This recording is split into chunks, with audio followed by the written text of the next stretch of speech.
Hello, welcome to U.S. History B, Unit 3.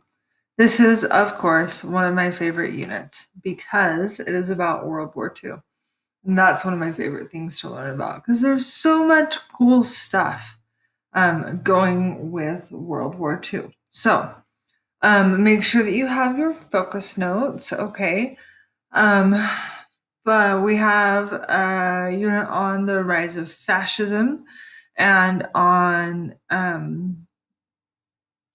what all happened there. All right, and the the alliance between Germany, Italy, and Japan was called the Tripartite Pact. So that's kind of a big deal. That was their alliance. Okay. Then there's a lesson on the home front. This is one of my very favorite things to talk about. Talk about Rosie the Riveter, and um, anyway, super cool.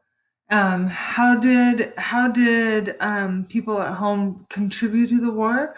They rationed food. Okay, I actually have a ration book that my grandma owned during World War II. It's super cool.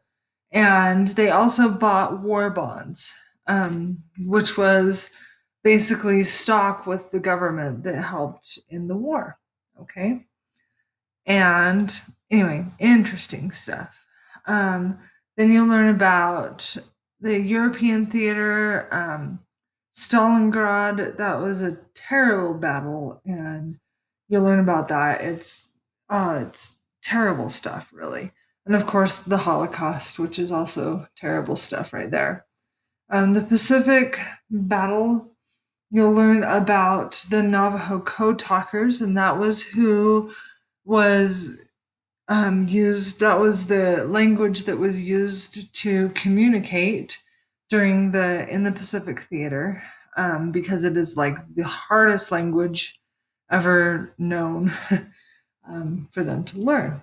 Okay, and then um, as soon as the as soon as World War II ended, the Cold War started, and Winston Churchill called the rise in power of the communist people he called that the Iron Curtain. Okay, and I'm sure that you've heard that before. Um, but anyway, interesting stuff. You'll also learn about the Nuremberg trials. I took a Holocaust history class in my undergrad studies about the Holocaust, and the Nuremberg trial was a trial to try those who were involved with the Holocaust. So interesting stuff. Okay, now you have a project to go with this unit. Of course, you have these movies to watch, but then you also have your project. And your project is going to be a DBQ. It's a document-based question. Document-based question means that I have done all the research for you, and you need to take these documents and help in informing your thesis. Okay, so you need to use some of your outside knowledge, but just kind of off the top of your head. You really need to use the documents that are there. All right. I'm not going to tell you what the DBQ is about because that would kind of ruin it. But these are the things that you need to do.